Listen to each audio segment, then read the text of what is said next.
If you're listening right now, chances are you've got something on your mind. Maybe a project that's just looming, or an email you keep putting off. Or even a huge life goal that just seems stuck. Yeah, stuck in the starting gate. We've all been there, haven't we? It's that, really frustrating feeling where your brain's running, but nothing's actually happening. It's a classic human puzzle, really. Yeah.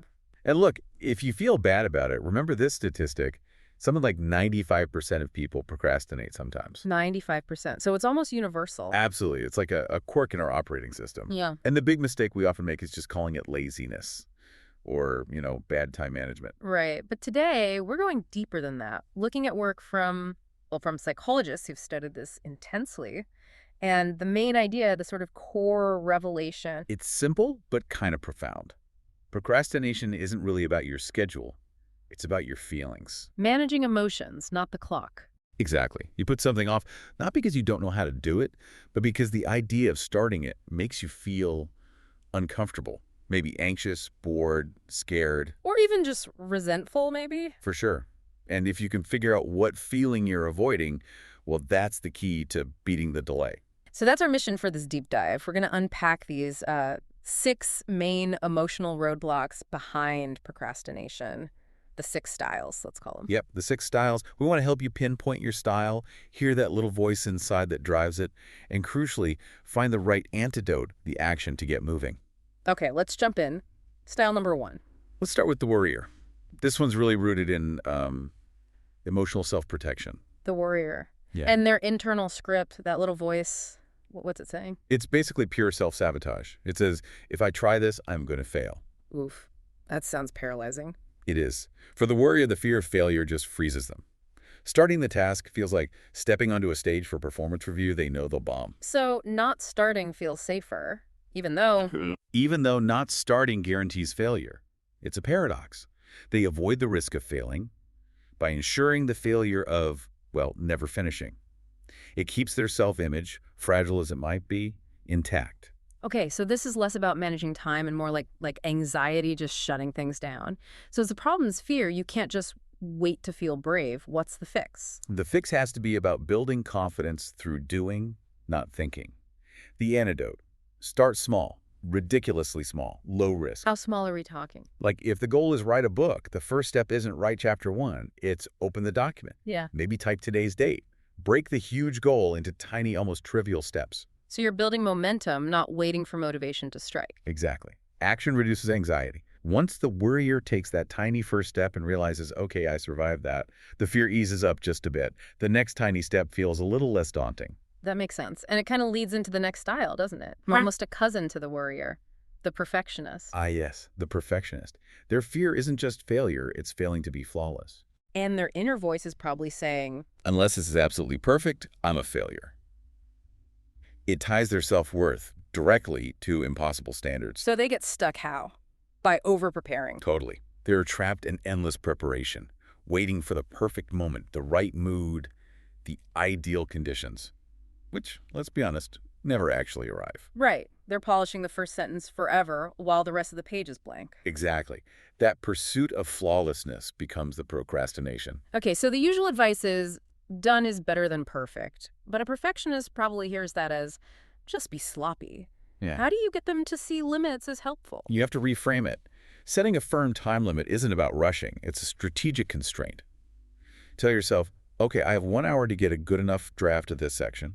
Then you stop. You walk away. So the key question changes. Right. Instead of, is this perfect? Mm-hmm. They need to ask, is this good enough to move forward?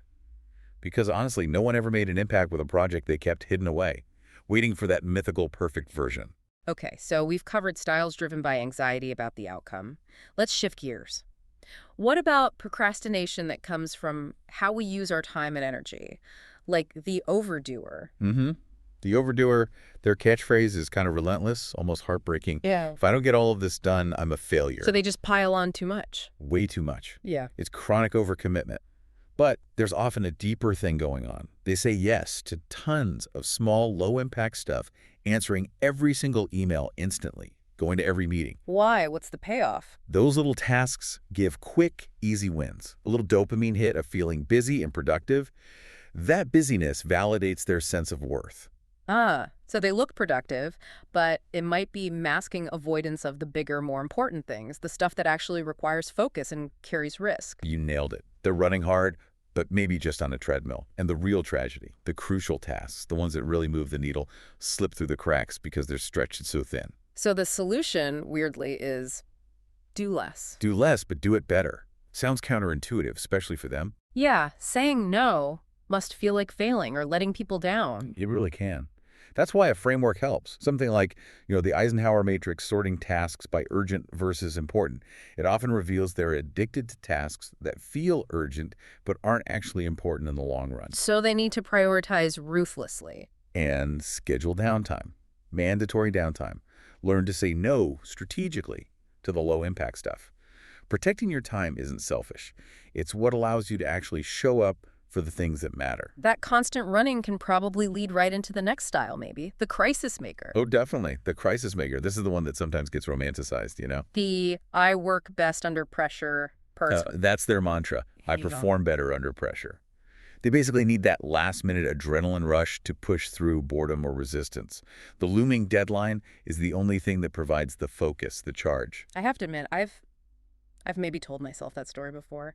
Late nights in college, fueled by caffeine. Huh. Many of us have. Yep. But what's the real cost of relying on that chaos? Well, probably quality takes a hit. Yeah. And stress levels are through the roof. Exactly. Quality suffers, peace of mind is gone, and crucially, there's zero buffer for errors. If you leave it all to the last second, and then your computer crashes, or you realize you need information you don't have. You're completely stuck. Game over. Right. So the strategy here isn't to eliminate pressure, but to create urgency without the chaos. How do you do that? Fake deadlines. Pretty much. Create artificial deadlines for chunks of the work, deadlines only you know about. Break the big project into smaller pieces with mini due dates. Use timers, maybe, like the Pomodoro technique. Perfect example. Simulate that ticking clock for short bursts. And here's a key thing. Track your results. Seriously, compare the work you do under last-minute chaos versus work done with proper planning time. The difference in quality and stress might just convince the crisis maker to change their ways. Okay, moving from internal pressure to external resistance. Right. Let's talk about the Defier. The Defier. This style is fueled by a strong sense of, injustice almost. Their core thought is simple. I shouldn't have to do this. So this is about resentment. Absolutely. When a task feels imposed by a boss, a system, maybe even a partner, it triggers deep frustration. Procrastinating becomes a kind of passive rebellion, a small way to assert some control.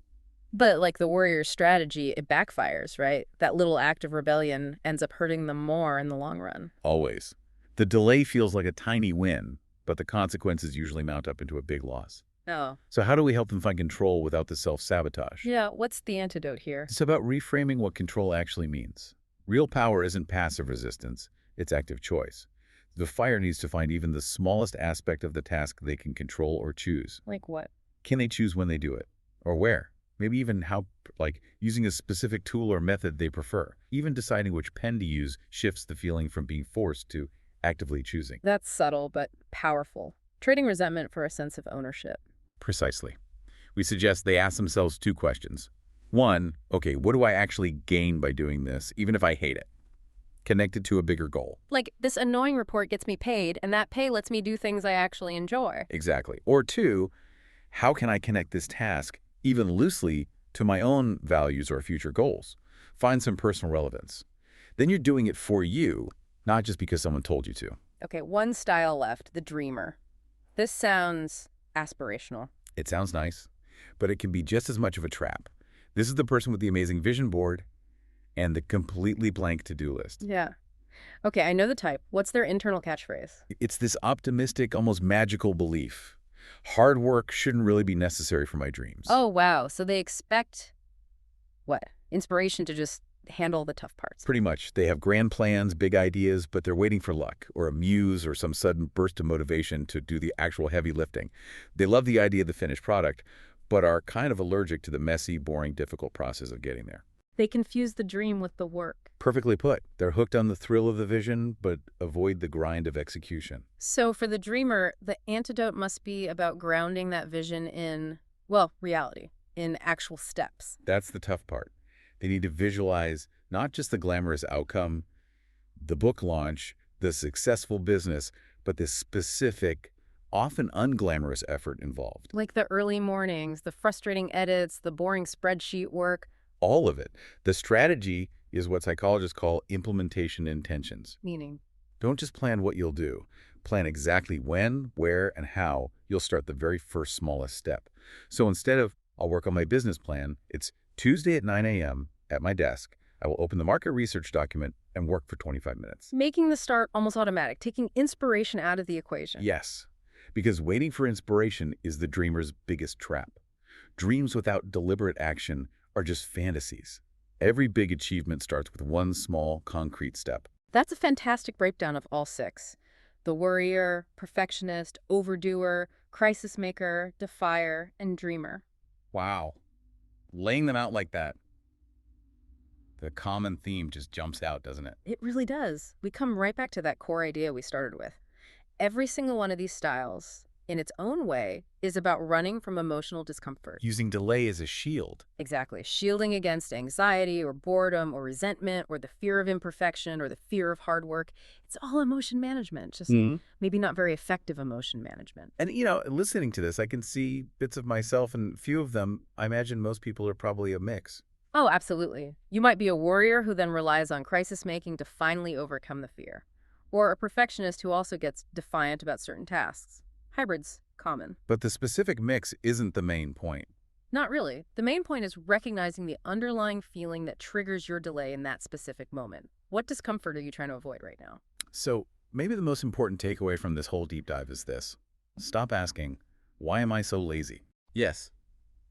Stop that question. Instead, ask, what feeling am I trying to dodge right now? Is it fear? Is it boredom? Is it resentment? Knowing your style points you to the real battle you need to fight. Because once you name that feeling, you can actually deal with it instead of just wrestling with the clock. Precisely. Name the discomfort, find the right antidote for your style, and Yeah. then just take that first small step, even if it feels tiny, even if it feels unmanageable. That's how you break the cycle.